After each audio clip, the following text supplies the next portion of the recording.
kawan-kawan pemuda dari bidang pemuda mahasiswa dan pelajar Expo Pusat Partai Buruh. Ada kawan saya, Bung Kato, dari Suara Muda Kelas Pekerja yang juga pada hari ini terlibat dalam aksi Partai Buruh di depan Kejaksaan Agung. Ada Mbak Maer dari Perempuan Komite Politik, jauh-jauh datang dari Tangerang Selatan, hadir ke Kejaksaan Agung hanya untuk terlibat dalam kegiatan aksi Partai Buruh pada hari ini. Artinya kita dapat melihat bahwa permasalahan korupsi di negeri ini menjadi permasalahan bagi seluruh multisektor lapisan masyarakat. Seluruh rakyat terdampak akibat praktik-praktik korupsi yang dilakukan oleh pejabat yang ada di negeri ini. Kita juga mengetahui bahwa berbagai macam praktek korupsi di negeri ini kemudian banyak menimbulkan dampak terhadap kehidupan seluruh rakyat Indonesia. Tapi sudah disampaikan, korupsi mestinya bisa diatasi kemudian memperbaiki tatanan pendidikan di negeri ini. Korupsi bisa segera diatasi kemudian untuk memperbaiki tatanan kesehatan di negeri ini. Korupsi bisa segera diatasi kemudian untuk memperbaiki tatanan kehidupan kaum buruh dan kaum tani yang ada di negeri ini. Namun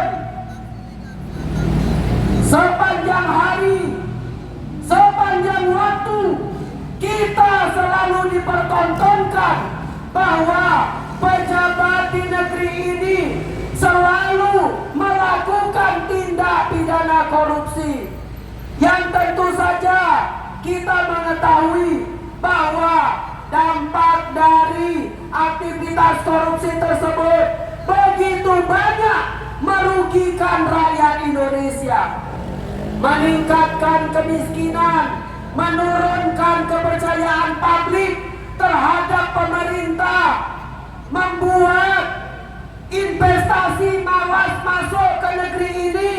Itu semua adalah akibat dari berbagai macam praktek korupsi yang terjadi di negeri ini.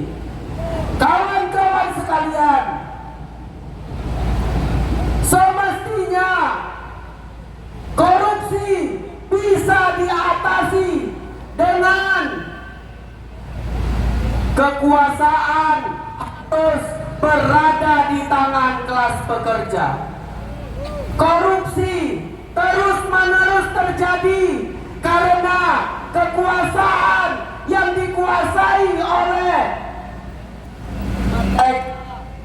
mereka para pemilik modal, mereka elit-elit politik borjuasi yang kemudian menguasai tatanan negeri ini. Kalau negeri ini dikuasai oleh kelas pekerja, dikuasai oleh kaum buruh, tentu saja semestinya kita bisa mengatasi persoalan korupsi yang ada di negeri ini. Kita bisa melihat di berbagai macam negara yang berani mengambil tindakan tegas terhadap berbagai macam persoalan korupsi. Tiongkok berani menghukum mati bagi mereka yang melakukan tindakan korupsi. Korea Utara berani menghukum mati bagi para pejabat-pejabatnya di negeri ini. Kalau kemudian di Indonesia juga diterapkan hukum mati bagi para pejabat yang melakukan korupsi, kawan-kawan sepakat atau tidak? Tapi ada HAM. Tapi ada HAM. Hukum mati melanggar HAM katanya. Tapi negara lupa, pemerintah lupa bahwa tindak pidana korupsi adalah kejahatan kemanusiaan yang merampas hak asasi bagi seluruh rakyat Indonesia. Indonesia. Maka untuk itu kawan-kawan sekalian, hari ini kami sebagai kaum muda terlibat dalam aksi di Kejaksaan Agung pada hari ini, tentu saja mendukung Partai Buruh untuk terlibat aktif dalam memberantas permasalahan korupsi yang ada di negeri ini. Mari berantas korupsi, kolusi nepotisme.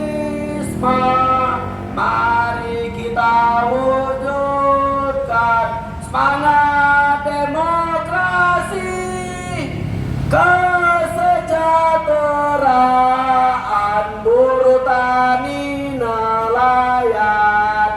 Itulah kira-kira penggalan Mars Partai Buruh, sudah mencerminkan bahwa Partai Buruh berkepentingan untuk mendukung Kejaksaan Agung memberantas seluruh praktek korupsi di negeri ini. Kasus korupsi timah mendapat predikat nomor 1 sebesar 300 triliun. Kemarin pengoplosan bahan bakar minyak 193 triliun mendapatkan predikat nomor 2. Kawan-kawan sekalian, perlu kawan-kawan ketahui bahwa sampai hari ini ada 1095 buruh awak Pertamina Patraniaga yang di PHK secara sewenang-wenang dan kasusnya tidak diselesaikan.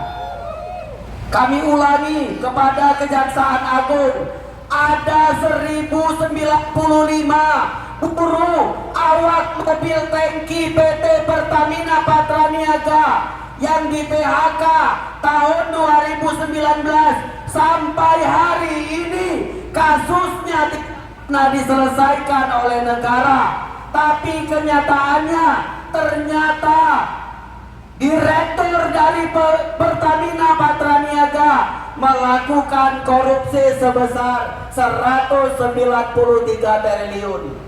Kemana uang itu? Uangnya untuk pribadi, buruhnya di PHK, hak buruhnya tidak diberikan. Inilah kenyataan yang ada di negeri ini. Mungkin itu saja yang dapat kami sampaikan. Akan dilanjutkan dengan Bung Kato, perwakilan dari Suara Muda Kelas Pekerja.